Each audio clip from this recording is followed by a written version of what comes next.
12시간을 일하니까 너무 피곤하고 힘든데 돈도 안 되네. 안녕하세요. 오늘은 정말 현실적이고 아픈 이야기를 가지고 왔습니다.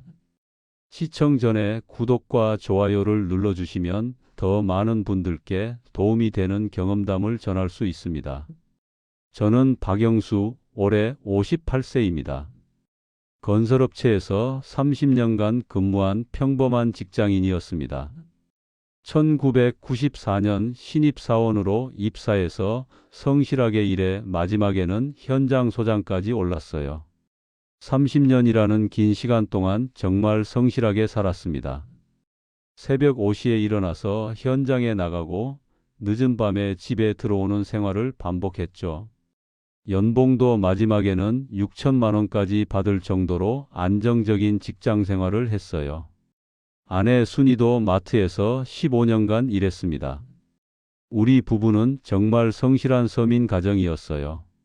아이 둘을 키우면서도 늘 검소하게 살았고 노후를 대비해 차곡차곡 돈도 모았죠. 2022년 8월 갑작스럽게 회사에서 구조조정이 있었습니다. 건설 경기가 급격히 악화되면서 정리해고를 단행한 거예요. 저도 그 대상이 되었습니다. 영수야, 미안하다. 회사 사정이 어려워서. 30년을 함께한 회사에서 하루아침에 쫓겨나는 기분이었어요. 퇴직금으로 받은 돈이 1억 2,300만 원이었습니다. 적지 않은 돈이었지만 58세에 다시 취업하기는 쉽지 않은 상황이었어요. 여보, 이제 뭐 하고 살까요? 나이가 이런데 다른 회사에서 받아줄까요? 건설업계는 젊은 사람들을 선호하는 분위기였고 58세라는 나이에 새로운 직장을 구하기는 현실적으로 어려웠습니다. 그러던 중에 같은 처지에 있던 회사 동료 김 과장이 제안을 했어요. 영수야, 개인 택시 해볼 생각 없어?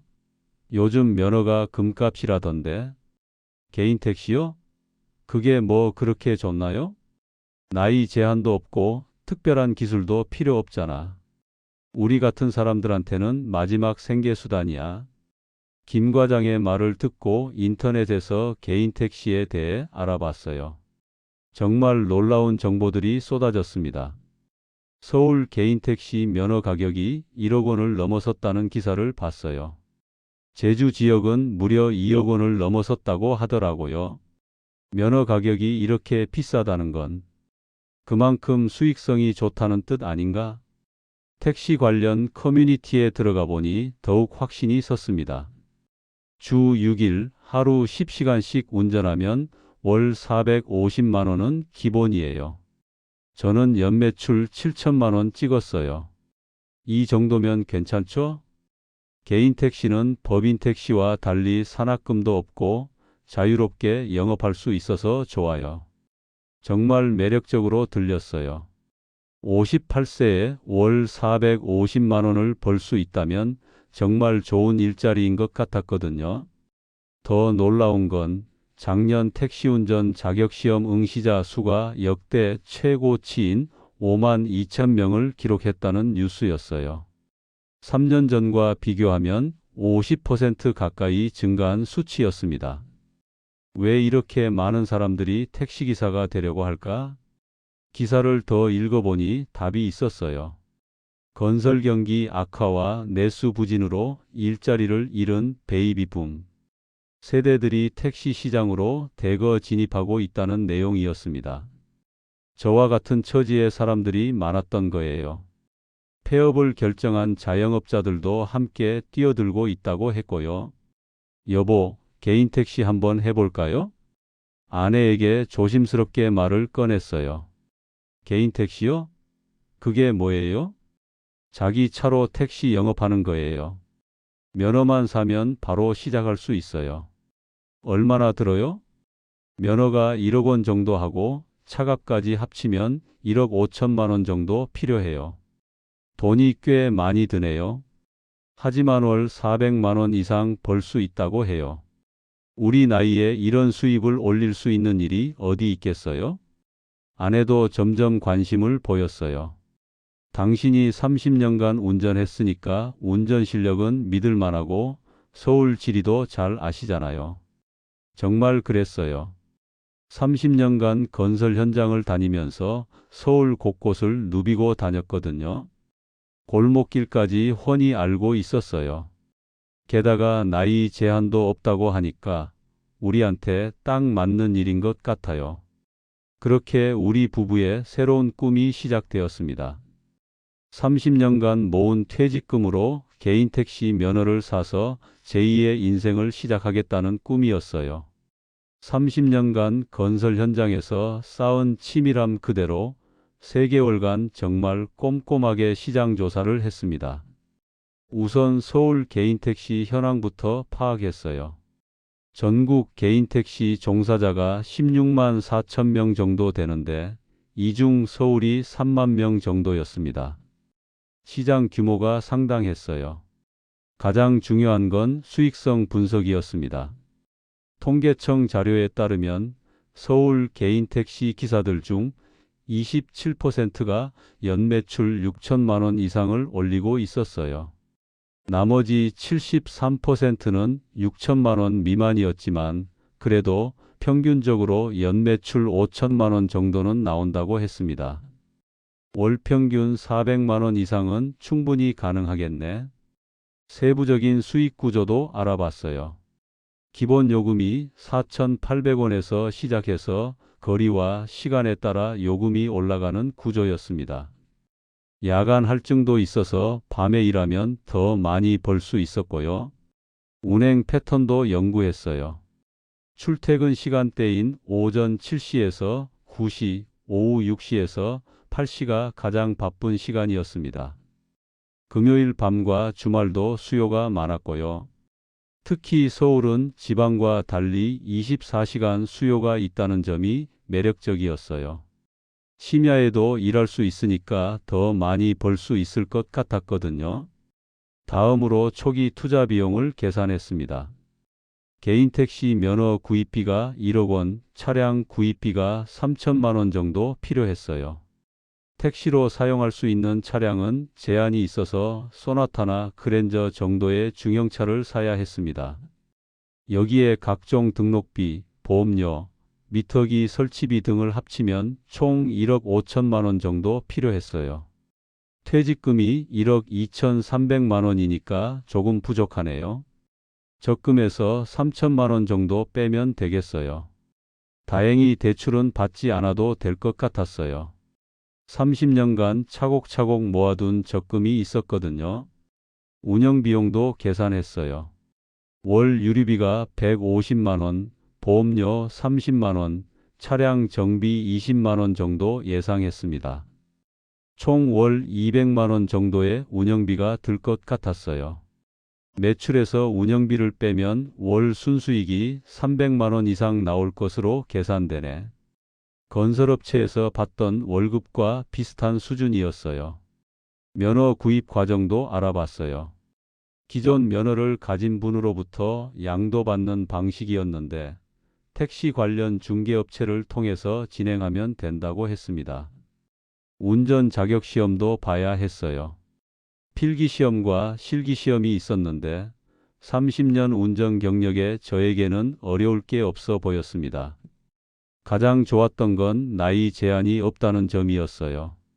65세, 70세가 되어도 계속 할 수 있으니까 장기적으로 안정적인 수입원이 될 수 있을 것 같았거든요. 택시 커뮤니티에서 만난 기사님들의 조언도 들었어요. 서울은 그나마 매출이 좋은 편이에요. 지방은 힘들어도 서울에서는 성실하게 하면 먹고 살만해요. 중요한 건 성실함이에요. 매일 나와서 열심히 하면 월 400만 원은 기본이에요. 개인 택시는 법인 택시와 달리 자유롭게 영업할 수 있어서 좋아요. 산학금도 없고요. 정말 확신이 섰어요. 30년간 성실하게 일해온 저에게는 딱 맞는 일인 것 같았거든요. 그런데 조사하던 중 흥미로운 정책 소식도 있었어요. 서울시에서 법인 택시를 줄이고 개인 택시를 늘리는 방향으로 정책을 추진한다는 거였습니다. 법인 택시가 줄면 개인 택시 몫이 늘어나는 거 아닌가? 이건 좋은 신호네. 당시에는 이게 오히려 기회라고 생각했어요. 법인 택시가 줄어들면 개인 택시 기사들의 수익이 더 좋아질 거라고 착각했던 거죠. 2022년 10월 드디어 결정을 내렸습니다. 퇴직금과 적금을 합쳐서 1억 5천만 원을 투자하기로 한 거예요. 면허 중개업체를 통해서 강남구 개인 택시 면허를 1억 원에 구입했습니다. 제주는 2억 원이라던데 서울이 1억 원이면 그래도 저렴한 편이네. 차량은 2022년식 소나타를 3천만 원에 구입했어요. 각종 등록비와 보험료까지 합쳐서 총 1억 5천만 원이 들었습니다. 운전 자격 시험도 무사히 통과했어요. 필기는 한 번에 합격했고 실기도 30년 경력의 실력을 발휘해서 문제없이 통과했습니다. 11월에는 택시 미터기 설치와 각종 서류 작업을 마쳤어요. 드디어 개인 택시 2587호 박영수 기사가 탄생한 거였습니다. 첫 차를 받았을 때 정말 감격스러웠어요. 30년간 건설 현장을 다니던 제가 이제는 택시기사가 되었다는 게 신기했거든요. 여보, 드디어 우리도 사업자가 됐네요. 당신이 30년간 쌓은 그 성실함으로 분명 잘 될 거예요. 모든 준비가 완료되었습니다. 2022년 12월 본격적인 택시 운행을 시작할 준비가 되었어요. 2022년 12월 1일 드디어 개인 택시 운행을 시작했습니다. 첫날부터 감격스러웠어요. 30년간 건설 현장에서 일하던 제가 이제는 깔끔한 택시를 운전하며 승객들을 모시는 일을 하게 된 거니까요. 기사님, 어디로 모실까요? 첫 승객을 태웠을 때 정말 뿌듯했어요. 건설 현장에서는 늘 먼지와 소음에 시달렸는데 이제는 깨끗한 차 안에서 일할 수 있게 된 거였거든요. 첫 매출이 하루 평균 15만 원 정도 나왔어요. 아직 서투른 부분도 있었지만 나쁘지 않은 출발이었습니다. 본격적인 성과는 12월 둘째 주부터 나타났어요. 출퇴근 시간대 운행 패턴을 파악하고 나니까 매출이 급격히 늘어나기 시작했거든요. 오전 7시부터 9시까지는 강남에서 여의도, 종로 방면으로 가는 승객들이 많았어요. 오후 6시부터 8시까지는 반대로 도심에서 강남으로 가는 승객들이 많았고요. 기사님, 길을 정말 잘 아시네요. 30년간 서울을 누비고 다녀서 골목길까지 다 외우고 있어요. 30년간 건설 현장을 다니면서 쌓은 서울 지리 지식이 정말 큰 도움이 되었어요. 내비게이션보다 더 빠른 길을 찾아서 승객들이 만족해 했거든요. 12월 3주차부터는 하루 평균 20만 원 이상 매출을 기록하기 시작했어요. 특히 금요일에는 25만 원까지도 나왔습니다. 연말이 되면서 회식과 모임이 많아지니까 밤 늦은 시간에도 콜이 많이 왔어요. 평일에도 밤 11시까지 일하면 20만 원 정도는 충분히 벌 수 있었습니다. 12월 한 달 매출이 550만 원이었어요. 여기서 유류비 150만 원, 기타 운영비 50만 원을 빼도 순수익이 350만 원이나 남았습니다. 여보, 첫 달에 350만 원이면 정말 잘 된 거 아닌가요? 당신이 성실하게 하니까 그런 거예요. 이 속도로 가면 연수익 4천만 원은 충분히 가능할 것 같아요. 2023년 1월에는 더욱 좋았어요. 연휴가 끝나고 사람들이 일상으로 돌아가니까 택시 수요가 더 늘어났거든요. 특히 새벽 시간대 공항 운행이 수익성이 좋았어요. 인천공항까지 가면 요금이 6만 원에서 7만 원 정도 나왔는데 왕복하면 하루 수익의 상당 부분을 차지했습니다. 1월 매출이 600만 원을 넘었어요. 순수익도 400만 원에 달했습니다. 건설업체에서 받던 월급보다 많이 벌게 된 거였어요. 같은 시기에 택시를 시작한 동년배들과 모임도 만들었어요. 정보를 공유하고 서로 격려하는 모임이었는데 다들 비슷하게 잘 되고 있다고 했습니다. 영수 형, 우리가 참 잘 선택한 것 같아요. 그러게요. 이런 좋은 일을 왜 진작 몰랐을까요? 2월, 3월에도 좋은 흐름이 계속되었어요. 월 매출 600만 원, 순수익 400만 원을 꾸준히 유지했습니다. 특히 제가 강점을 발휘한 부분은 친절한 서비스였어요. 30년간 건설 현장에서 여러 사람들과 일하면서 쌓은 소통 능력이 택시 서비스에도 도움이 되었거든요. 기사님 정말 친절하시네요. 다음에도 부탁드릴게요. 기사님 같은 분이 많았으면 좋겠어요. 단골 승객들도 생기기 시작했어요. 출퇴근 시간에 정기적으로 이용하시는 분들이 제 번호를 저장해서 직접 콜을 주시는 경우도 있었습니다. 3월 말까지 4개월간 평균 월 수익이 380만 원이었어요. 연간으로 환산하면 4,500만 원 정도의 수익이 예상되었습니다. 여보, 이 속도라면 2년 안에 투자금을 완전히 회수할 수 있을 것 같아요. 정말 잘한 선택이었어요. 당신이 성실하게 하니까 이런 좋은 결과가 나오는 거예요. 그때까지만 해도 정말 모든 것이 순조로웠어요. 30년간 건설 현장에서 고생한 보람이 있다는 생각이 들었거든요. 매일 아침 일어나는 게 즐거웠고 승객들을 모시는 것도 보람이 있었습니다. 이런 안정적이고 괜찮은 일을 찾게 되어서 정말 다행이라고 생각했어요. 이 정도면 70세까지도 충분히 할 수 있겠어. 면허값도 계속 오른다고 하니까 나중에 팔 때도 손해 볼 일은 없을 거야. 정말 순진한 생각이었죠. 그런데 2023년 4월부터 조금씩 이상한 기운이 감지되기 시작했습니다. 가장 먼저 눈에 띈 건 대기 시간이 길어진다는 점이었어요. 예전에는 승객을 내려드리면 바로 다음 콜이 왔는데 점점 기다리는 시간이 늘어나기 시작했거든요. 요즘 콜이 예전만큼 안 오네. 같은 모임 기사님들도 비슷한 얘기를 하기 시작했어요. 요즘 장사가 예전 같지 않아요. 대기 시간이 너무 길어졌어요. 처음에는 봄이라 그런 거 아닐까?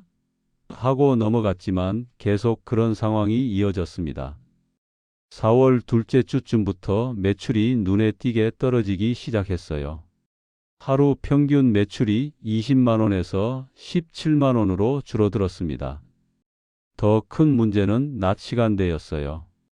오전 10시부터 오후 5시까지는 정말 한산했어요. 1시간씩 승객 없이 기다리는 경우도 생겼습니다.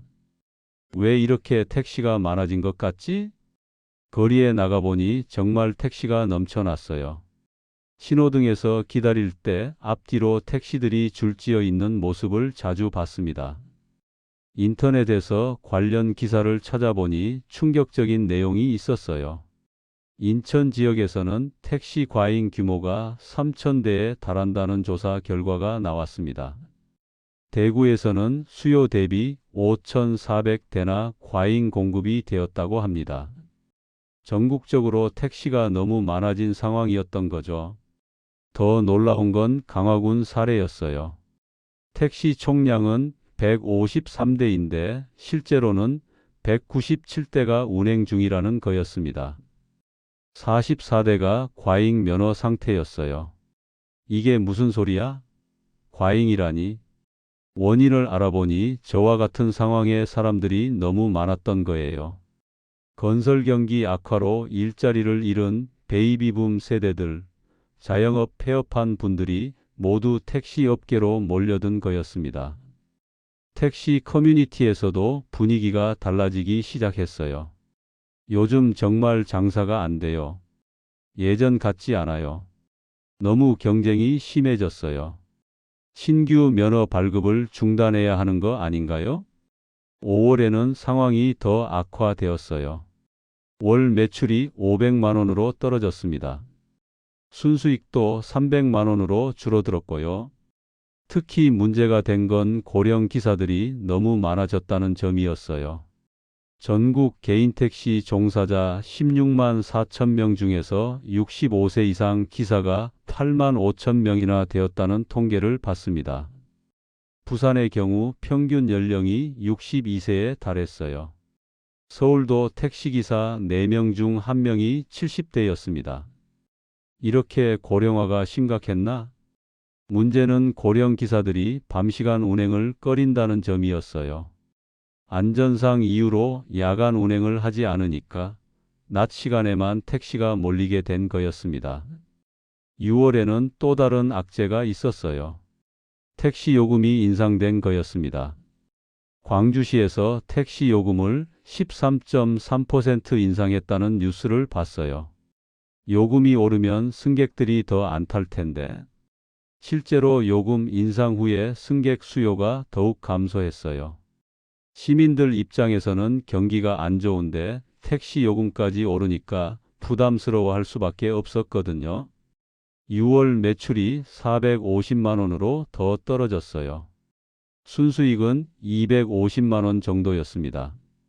4개월 전과 비교하면 150만 원이나 줄어든 거였어요.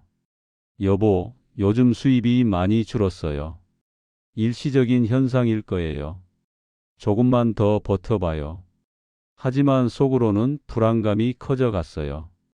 이런 상황이 계속되면 투자금 회수는커녕 적자가 날 수도 있겠다는 생각이 들었거든요. 동년배 기사님들과의 모임에서도 분위기가 침울해졌어요. 영수형, 어때요? 글쎄요. 예전만큼은 안 되네요. 저도 마찬가지예요. 너무 택시가 많아진 것 같아요.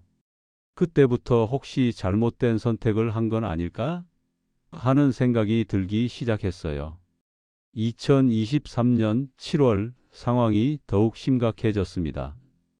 제가 이제 60세가 되면서 체력적인 한계를 느끼기 시작했어요. 하루 12시간씩 운전하는 게 예전처럼 쉽지 않았거든요. 특히 여름철 더위가 힘들었어요. 에어컨을 계속 틀어야 하니까 연료비도 많이 들었고 장시간 운전으로 인한 피로도 누적되었습니다. 더 큰 문제는 밤시간 운행이었어요. 술 취한 승객들 때문에 스트레스가 심했습니다. 기사 아저씨, 빨리 가요. 왜 이렇게 느려? 술 취한 승객들이 반말을 하거나 큰 소리를 내는 경우가 많았어요.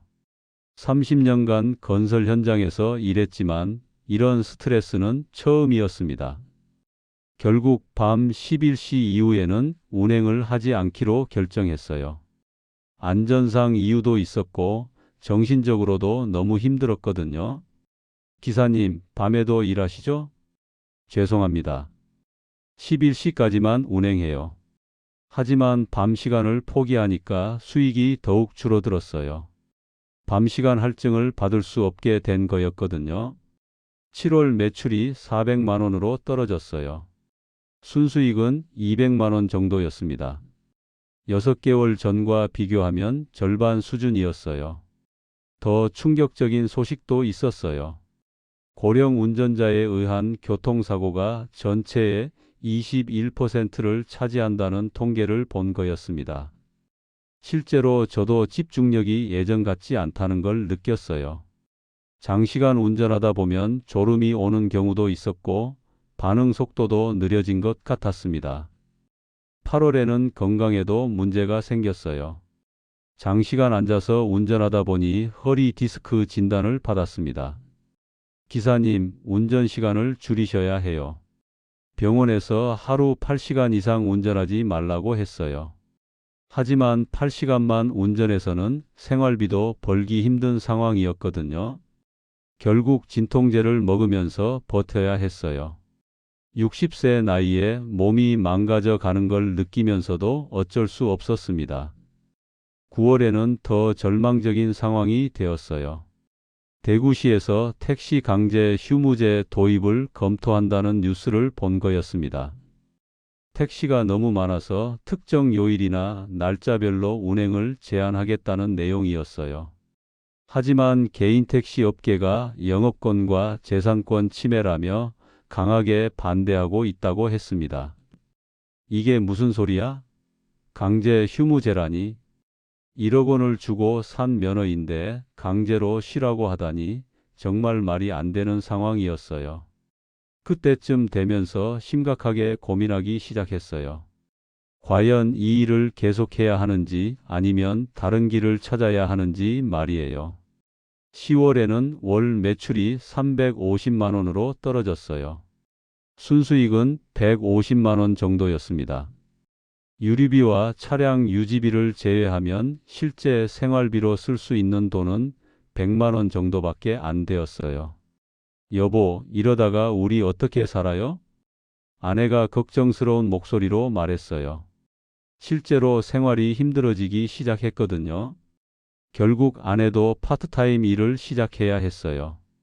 마트에서 하루 4시간씩 일해서 월 80만 원 정도 벌었습니다. 부부 합쳐서 월 수입이 180만 원 정도였는데 차량 할부금과 보험료, 생활비를 생각하면 빠듯한 상황이었어요. 11월에는 정말 절망적이었어요. 이미 60세가 된 저에게 다른 일자리를 찾기도 어려웠고 1억 원을 투자한 면허를 포기할 수도 없는 진퇴양난 상황이었거든요. 여보, 우리 어떻게 해야 할까요? 일단 조금 더 버텨봐요. 상황이 나아질 수도 있잖아요. 하지만 상황은 나아지지 않았어요. 오히려 더 악화되고 있었습니다. 2023년 12월 상황은 더욱 절망적이 되었습니다. 법인택시 휴업률이 31%에 달한다는 통계를 봤어요. 법인택시 22,567대 중에서 7,047대가 쉬고 있다는 거였습니다. 법인택시도 이 정도면 개인택시는 어떻게 될까? 법인택시 회사들의 가동률도 2019년 50%에서 2022년 32.5%로 급격히 감소했다고 했어요. 택시 업계 전체가 어려운 상황이었던 거죠. 12월 매출이 300만 원까지 떨어졌어요. 연말이라 회식이 많을 거라고 기대했는데 오히려 더 안 좋았습니다. 경기가 어려우니까 회식도 줄어든 거였어요. 하루 평균 10만 원 벌기도 힘든 날이 많아졌어요. 12시간 운전해서 겨우 8만 원, 9만 원 나오는 날도 있었습니다. 이게 말이 돼? 하루 종일 일해서 10만 원도 못 벌다니. 60세 나이에 하루 12시간씩 운전해서 월 100만 원 버는 상황이 되었어요. 시간당으로 계산하면 최저임금에도 못 미치는 수준이었습니다. 더 힘든 건 몸이 말을 안 듣기 시작했다는 점이었어요. 허리 통증은 더 심해졌고 목과 어깨도 결렸습니다. 장시간 운전으로 인한 직업병이었어요. 병원에서는 수술을 권했지만 수술을 받으면 몇 달간 운전을 못하게 되니까 엄두가 나지 않았어요. 환자분, 이렇게 계속 무리하시면 더 큰 문제가 생길 수 있어요. 그럼 어떻게 해요? 일을 안 할 수도 없고 진통제와 파스에 의존하면서 버텨야 했어요. 60세 나이에 몸이 망가져 가는 걸 느끼면서도 어쩔 수 없었습니다. 2024년 1월에는 더욱 충격적인 소식이 있었어요. 서울시에서 휴업 중인 법인택시 면허 1000대를 줄이고 개인택시 면허 500대를 발급한다는 계획을 발표한 거였습니다. 면허 총량은 줄어들지만 개인택시는 늘어난다고? 실제로는 운행하지 않던 휴업 면허를 해소하고 개인택시를 늘리니까 거리에서 만나는 택시는 더 많아지게 되는 셈이었어요. 이미 포화 상태인데 더 늘린다고? 정말 절망적이었어요. 이미 과잉 공급 상태인데 더 늘린다니 기존 택시기사들은 어떻게 살라는 건지 이해할 수 없었습니다. 이게 바로 제가 처음 조사할 때 봤던 법인 택시를 줄이고 개인 택시를 늘리는 정책의 실체였어요. 당시에는 기회라고 생각했는데 실제로는 개인 택시 기사들끼리 더 치열하게 경쟁하게 만드는 정책이었던 거죠. 1월 매출이 250만 원으로 더 떨어졌어요. 순수익은 50만 원 정도밖에 안 남았습니다. 생활비는커녕 차량 할부금도 내기 힘든 상황이 되었어요. 결국 차량 할부금을 연체하기 시작했어요. 한 달, 두 달, 연체가 쌓여갔습니다. 아내의 파트타임 수입 80만 원이 주 수입원이 되었어요. 30년간 가장 역할을 해온 제가 이제는 아내에게 의존해야 하는 상황이 된 거였습니다. 여보, 미안해요. 제가 잘못 생각했나 봐요. 아니에요. 누가 이렇게 될 줄 알았겠어요? 2월에는 정말 한계에 달했어요. 허리 디스크가 더 악화되어서 걷기도 힘들 정도가 되었습니다. 병원에서는 즉시 수술을 받으라고 했어요. 하지만 수술비도 문제였고 수술 후 회복 기간 동안 수입이 없다는 것도 문제였습니다. 결국 수술을 포기하고 진통제로 버티기로 했어요. 하지만 진통제를 먹어도 통증이 심해서 운전에 집중하기 어려웠습니다. 3월에는 정말 위험한 상황까지 갔어요. 운전 중에 허리 통증 때문에 정신을 잃을 뻔한 적이 있었거든요. 기사님, 괜찮으세요? 승객이 걱정할 정도로 상태가 안 좋았어요. 그날 병원에 가서 응급처치를 받았지만 의사는 더 이상 운전하면 안 된다고 했습니다. 환자분, 이 상태로 운전하다가 사고 나면 어떻게 하시려고 그래요? 정말 그랬어요. 제 몸만 망가지는 게 아니라 승객의 안전까지 위험에 빠뜨릴 수 있는 상황이었거든요. 그날 저녁 아내와 심각한 대화를 나눴습니다. 여보, 이제 그만해야 할 것 같아요.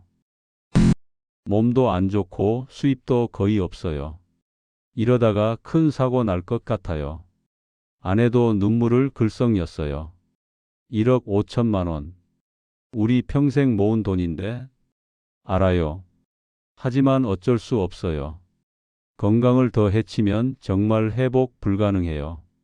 결국 결정을 내렸습니다. 택시 운행을 거의 중단하기로. 2024년 4월부터 저는 허리 수술을 받고 6개월간 투병 생활을 했습니다. 수술비만 500만 원이 들었어요. 아내의 적금을 깨서 겨우 마련했습니다. 수술 후 3개월간은 전혀 일을 할 수 없었고 그 기간 동안 아내의 파트타임 수입만으로 겨우 버텼어요. 그 6개월간의 투병 생활을 하면서 저는 제 실패를 냉정하게 분석할 수 있었습니다. 첫 번째 실수는 과잉 공급 리스크를 전혀 고려하지 않은 것이었어요. 면허 가격이 비싸다고 해서 수익이 보장되는 건 아니었는데 저는 그걸 착각했던 거죠. 미국에서는 개인 택시 면허가 최고 10억 원까지 갔다가 우버와 자율주행 때문에 80% 폭락했다는 사실을 뒤늦게 알았어요. 호주에서도 80% 이상의 개인 택시들이 반토막 가격에 팔리고 있다고 했고요. 한국만 유독 면허 가격이 높게 유지되고 있었는데 그 이유는 자율주행 도입이 늦고 우버 진입이 막혀 있기 때문이었어요. 하지만 이것도 언젠가는 변할 수밖에 없는 상황이었거든요. 두 번째는 고령화 사회에서 고령자들이 몰리는 업종의 위험성을 간과한 것이었습니다. 저와 같은 베이비붐 세대들이 모두 택시 업계로 몰려들면서 과잉 공급이 일어난 거였어요. 전국 개인 택시 종사자 16만 4천 명 중 65세 이상이 8만 5천 명이나 되는 상황. 이건 정상이 아니었어요. 이렇게 고령화된 업종에서는 경쟁이 치열할 수밖에 없었거든요. 세 번째는 체력적 한계를 제대로 고려하지 않은 것이었어요.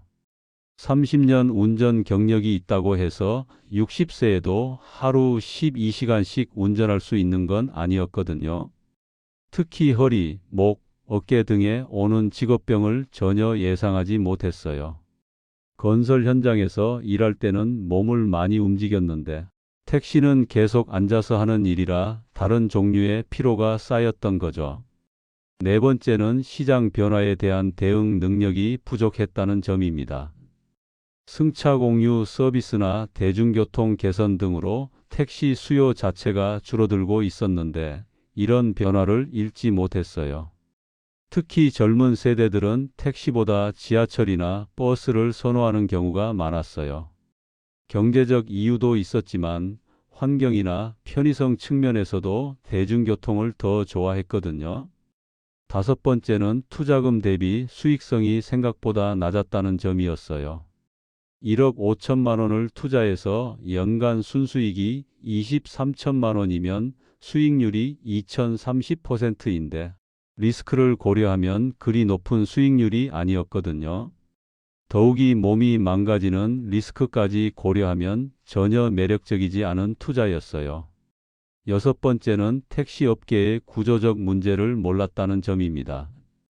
법인 택시를 줄이고 개인 택시를 늘리는 정책. 처음에는 기회라고 생각했지만 실제로는 개인 택시 기사들끼리 더 치열하게 경쟁하게 만드는 정책이었어요. 신규 면허 발급은 계속되는데 수요는 늘지 않으니까 기존 기사들의 수익이 줄어들 수밖에 없는 구조였던 거죠. 정부에서는 택시 감차를 위해 보상금을 주고 있었지만 실거래가를 따라잡지 못해서 효과가 없었어요. 구조적으로 문제가 있는 업종이었던 거죠. 이런 분석을 하면서 깨달은 게 있었습니다. 면허가 비싸다고 해서 그만큼 가치가 있는 건 아니구나. 면허 가격은 수요와 공급의 결과이지 수익성을 보장하는 게 아니었어요. 너무 많은 사람들이 택시 업계로 몰려들면서 가격만 올라간 거였거든요. 또 하나 깨달은 건 고령화 사회에서는 고령자들이 몰리는 업종을 피해야 한다는 점이었어요. 나이 제한이 없다는 게 장점이 아니라 오히려 과잉 공급의 원인이 될 수 있었거든요. 체력적 한계를 고려하지 않은 것도 큰 실수였어요. 60세 나이에 하루 12시간씩 일한다는 건 현실적으로 불가능했어요. 몸이 버텨주지 않았거든요. 가장 큰 깨달음은 안정적이라고 생각했던 것이 실제로는 가장 불안정했다는 점이었어요. 면허가 있으니까 안정적일 거라고 생각했는데 오히려 시장 변화에 가장 취약한 업종이었던 거죠. 현재 저는 하루 6시간만 택시를 운행하고 있습니다. 월 120만 원 정도 버는 소일거리 수준이에요. 경제적 목적보다는 치매 예방과 사회활동 차원에서 계속하고 있어요. 허리 수술을 받은 후 예전만큼 오래 운전할 수는 없지만 그래도 완전히 손을 놓기는 아까워서요. 면허 1억 원이 아깝긴 하지만 이제는 체력이 따라주지 않아. 건강이 가장 중요하다는 걸 뼈아프게 깨달았거든요.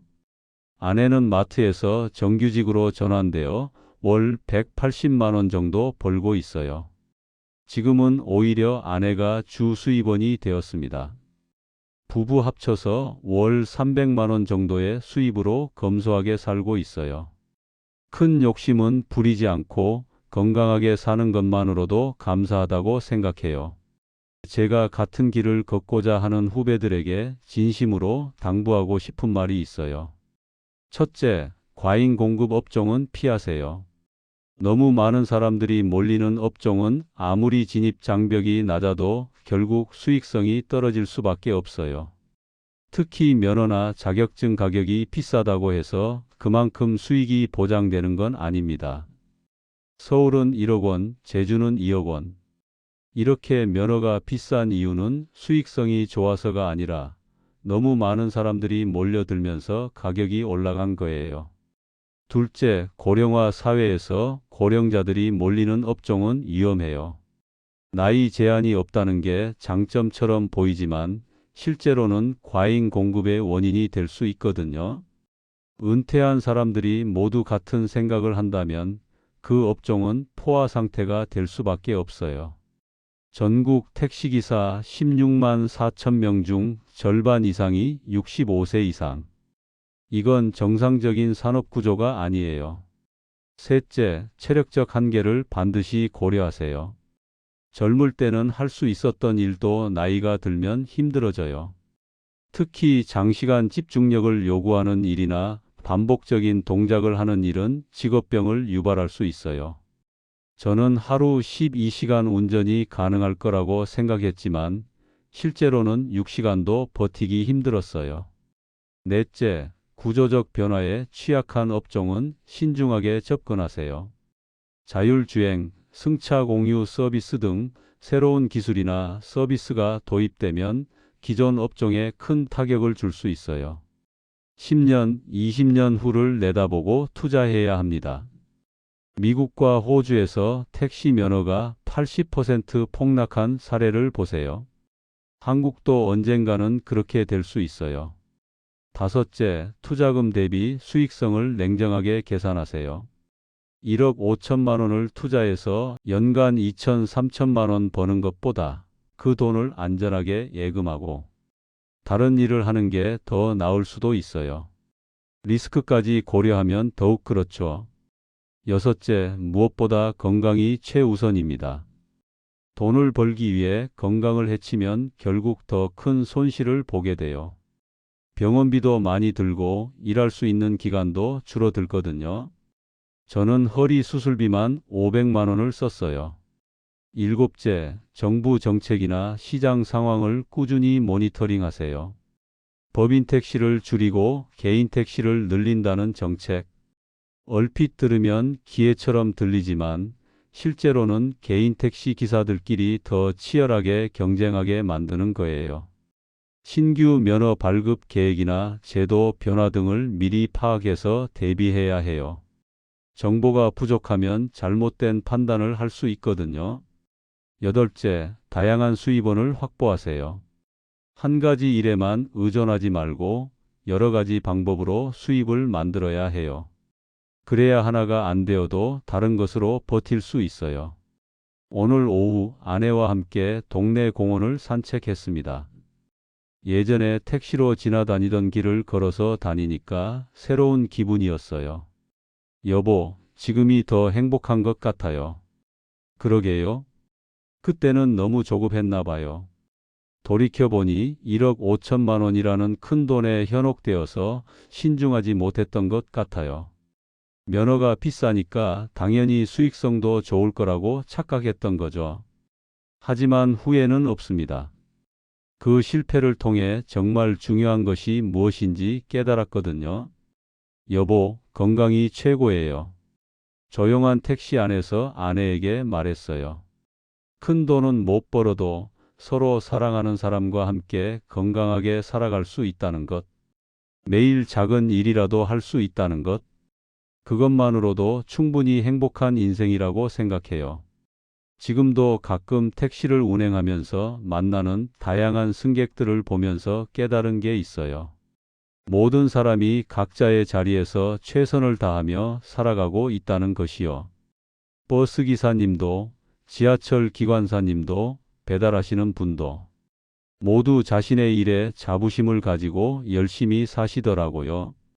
일의 크기나 돈의 많고 적음이 행복을 결정하는 게 아니라는 걸 깨달았어요.